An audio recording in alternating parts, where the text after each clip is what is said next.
Okay, and so the next part of the test is verse 17. And I, behold, I will harden the hearts of the Egyptians, and they shall follow them. And I will give me honor upon Pharaoh and upon all his host, upon his chariots and upon his horsemen. 18. And the Egyptians shall know that I am the Lord. Who shall know? The Egyptians shall know I am the Lord, when I have gotten me honor upon Pharaoh, his chariots, and upon his horsemen. Now, this part of the text I find is one that is not brought out to light as much, because on the own side, like when you're just looking at, when you're just reading it, you just think, okay, well, God's saying, yo, they're gonna come after you. You're gonna spread open the Red Sea, and you're gonna walk on dry ground, and I'm gonna harden their hearts, and they're gonna come after you. Right? That's what it says. But notice he says, I will get me honor. I want the Egyptians to know that I am the Lord. I want everybody to know I am the Lord. So what's God really saying in this text? God is saying, it's about me. You know that song, it's not about us, it's all about Jesus? That's the truth. It's not about us. And the problem we run into in our Christian walk is many times we lose our focus on what's important. We forget that through our suffering, through our trials, Christ wants to be magnified.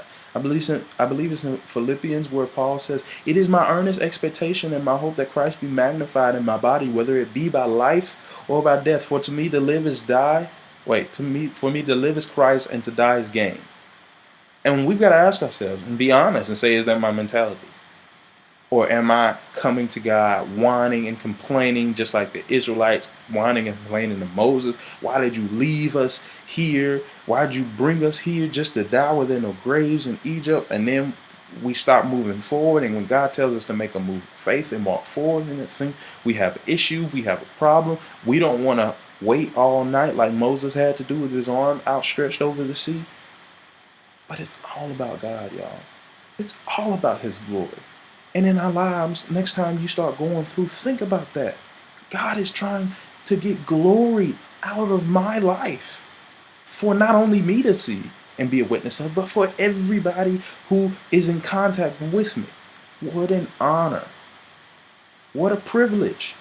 And so we've got to ask ourselves, why do I have such a horrible attitude about this thing?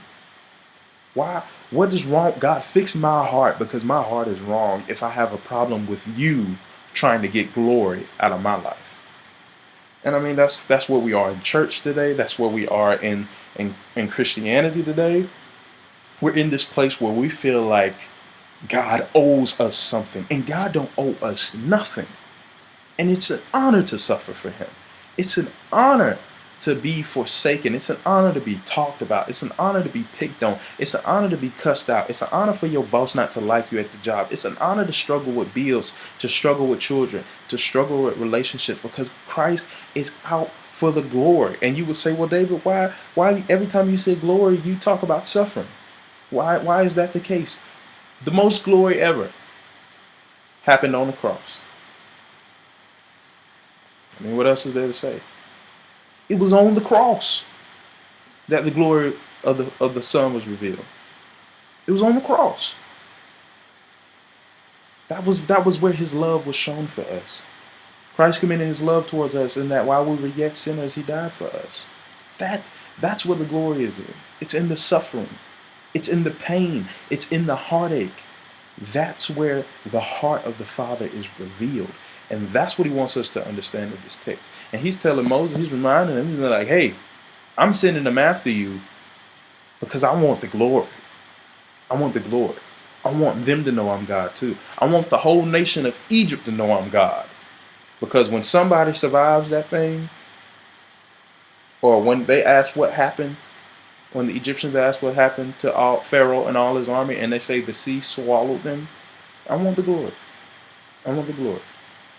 And in our lives, we got to be asking ourselves, is it all about glorifying God in my life? Is it about me? Is it about what I want to do? Is it about my promised land? Is it about where I want to go? Is it about I don't want to go this way, make another route for me, God? Is it about I don't want to go forward in that thing? Or is it about the glory of God? And that's the problem with Christians. The people who's supposed to be deep Christians, we don't care nothing about God's glory.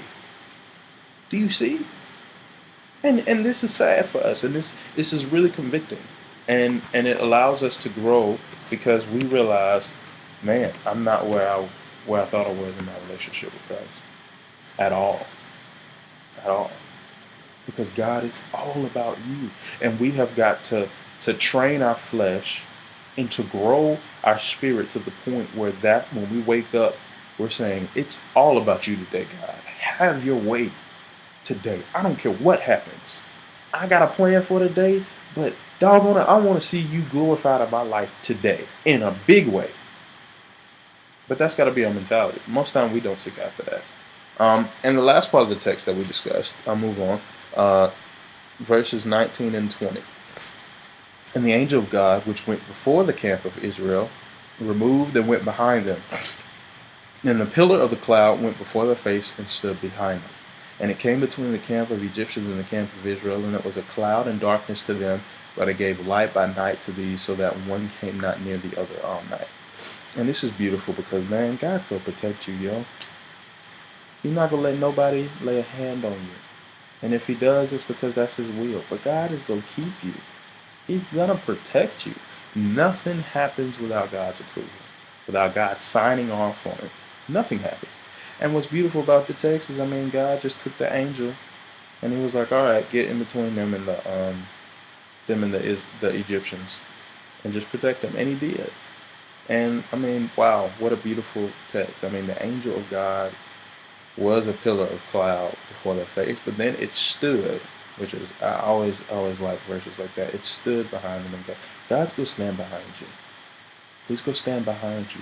When you are doing what God wants you to do, he will stand behind you. He will watch your blind spots. Just like in your car, you know you have those blind spots when you're driving down I-85. So I'm in Atlanta, so it's crazy. And one of the hardest things to do is driving in the interstate, especially during rush hour, and you're trying to pay attention to what's ahead of you because you're trying to go forward. But you gotta check your blind spots, and I mean you gotta really check them. You gotta check them for the other lane because another car is trying to get into the lane you want to get into too. You know, but God is saying, but see, in our Christian walk, you ain't gotta check your blind spots. God said, I got your blind spots. Just go forward. Don't worry about the rest of that. I got it. That's what he's telling them. Don't. All you need to do is worry about going forward. All you need to worry about is walking forward. Is walking on dry ground. Moses, all you need to worry about is keeping your hands stretched out and walk and spreading that sea. That's all you need to worry about. So when God gives you an assignment, you don't have to worry about nothing else. Come on now. I know that's convicting because it's convicting for me right now. I'm thinking about how many times I worry about other things. God tells me something, and I say, but this, and I got to do this, and I got to do this, and oh Lord, how am I going to? God's saying, I got your blind spots. Just trust me and go forward. I'm go cover that behind you. I'm going to cover that's coming after you. I got you. And that's beautiful, man. God's got our back. He's got our back. You don't have to worry about what's going to happen. He's got your back. And that's what he says. And then verse 20, it came between the camp of the Egyptians and the camp of Israel, and it was a cloud of darkness to them. But it gave light by night to these, so that no one came in, not the other all night. What's beautiful about that is it's saying it's nighttime. And it's complete darkness to the Egyptians. That mass, that cloud, that's the angel of the Lord. Couldn't see nothing. Complete darkness. But even though it was night, it gave light to the Egyptians. So isn't that what's so amazing about that though is while God is illuminating your life, nobody else can see it. That means that the things God are revealing to you, the things that he's telling you, other folk can't see it. They don't get it. They don't understand. Understand in darkness there's confusion. They're confused. They don't get what God is doing in your life. And that's why you can't take everybody with you where you're going.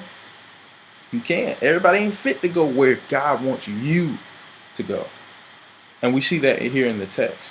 And the Egyptians can't see into the camp of Israel. They don't know what's going on. All they see is darkness, but all you see is light. In the meantime, in our lives, even with the people that we think are our friends, they're confronting you and they're frustrated and they're confused and they don't understand what God is doing in your life, what he's purposed you for. Because their destiny is not the same as yours. But God will make what's confusion in them to be revelation for you.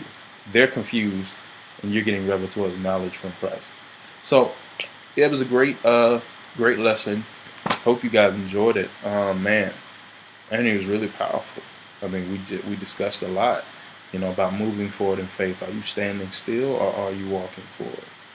And I mean, the rest of the text kind of speaks for itself. So are we holding our peace?